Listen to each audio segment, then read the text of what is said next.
دا یو شعر دی هغه وایي په هند کې دوه کسان په اورګاډي کې ناست وو یو بل ته ویل ورته ویل چې پوهېږي زه څوک یم هغه ورته ویل نه ویل زه شاعر یم بل ورته ویل ته پوهېږي زه څوک یم هغه ویل نه ویل زه کون یم په غوږونو زه چې نه وایم د انډیوالانو نوم مې ورکړی دی ماسخوتن مې د پرې انډیوالان وه ماسخوتن مې د پرې انډیوالان وه یو څو ستوري مې د شپې انډیوالان وه یو څېړۍ بله شپېلۍ بله کوچۍ وه یو څېړۍ بله شپېلۍ بله کوچۍ وه د شپانه نړۍ کې درې انډیوالان وه چا ویل چې د لویانو ناسته ښه وي چا ویل چې د لویانو ناسته ښه وي غر او سیند مې په همدې انډیوالان وه په اتڼ کې هم زه مخکې دوی تر شا وه په اتڼ کې هم زه مخکې دوی تر شا وه جنګ کې هم په ما پسې انډیوالان وه هو ملنګ د ښار امام سره جوړ نه و هو ملنګ د ښار امام سره جوړ نه و خو زما دواړه نږدې انډیوالان وه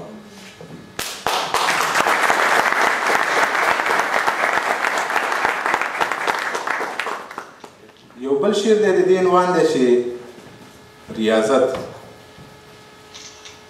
یاران دی وایي مونږه ښه وو موږ خیانت نه کوو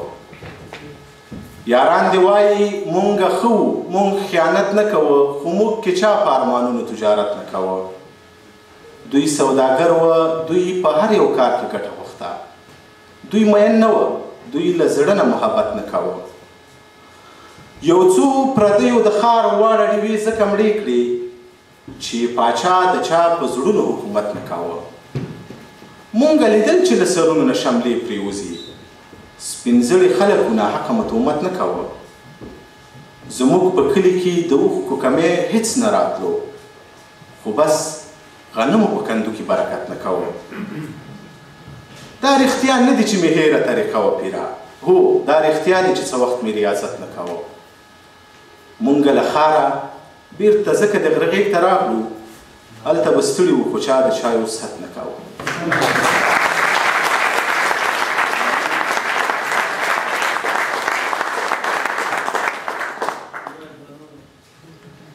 یو نظم هم لولم نو بیا هم پیدا شي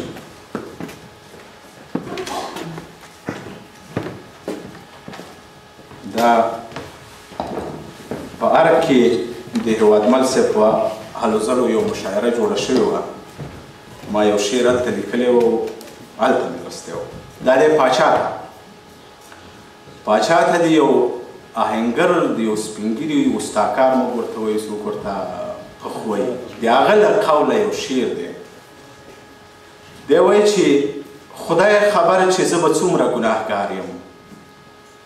خدای خبره چې زه به څومره ګناهګار یم جوړې کړي مې بلا تورې او زغرې زه د دې ښار یو سپینګیری او ستا کار یم ما لیدلي دلته توک په توک لښکرې دا ماڼۍ کله ودانه کله ورانه ما لیدلي پاچاهان تللي راغلي کله نورو دروازې ورماتې کړي کله خپلو پکې خپل خلک وژلي نو پاچا هسې خبر رانه اوږدېږي اوس دې تا ته په سل وارې مبارک وي د پرتم توغ دې تر ډېره رپاند اوسه او خمان دې له یاقوتو درته ډک وي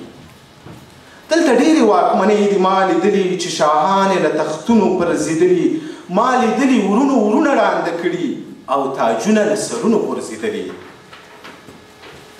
زما یاد دي ولسونه پارېدلي قیامونه پاڅونونه خورېدلي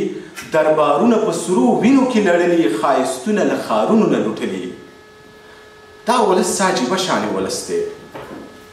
دا ولس څه عجیبه شانې ولس دی په چا جوړې دي ګنبدې منارونه هچې خپله یې له تخته غورځولي په ډیوو باندې یې لمانځي زیارتونه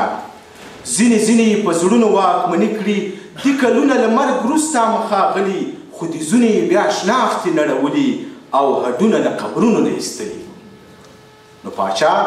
پام دې د خدای وي پام دې اوسه دلته دم او قدم دواړه په حساب دي دلته خلک په جلا ژبه پوهېږي چې هغه ژبه زده وي نو کامیاب دي پاچا لږ د تندي ته لاس ورجګ کړي هلته ډېر خلک په غرونو کې اوسېږي د دې ړنګ ښار له ګردونو نه ور اخوا په چینو او چنارونو کې اوسېږي لا په خونو کې د تیلو ډیوې سوځي او د خټو په کورونو کې اوسېږي په لاسو کې ټوپک خولو کې ټپې وي جنګیالي دي خو په مینه هم پوهېږي شور یې نشته اوسې وچ دي مسرودونه نه یې پاتې دي چینې نه چنارونه د وطن مرغان نورو خلکو وړي ریبل شوي د غرونو ګڼ ځنګلونه دا وګړي ډېر سپېڅلي سادهګان دي په یوه مسکا د ګل غوندې غوړېږي خو د جنګ ډګر کې هم بیا شنه زمریان دي په وړو وړو خبرو راپارېږي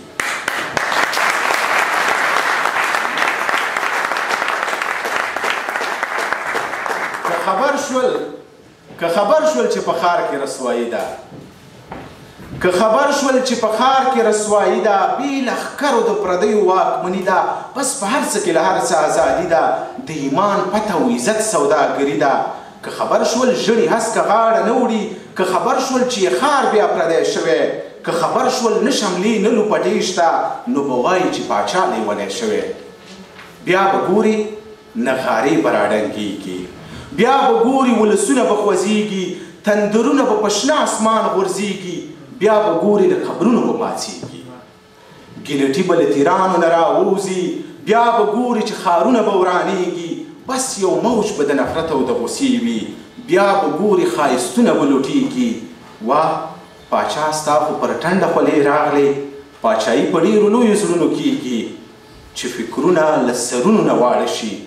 نو تاجونه له سرونو نه غورځېږي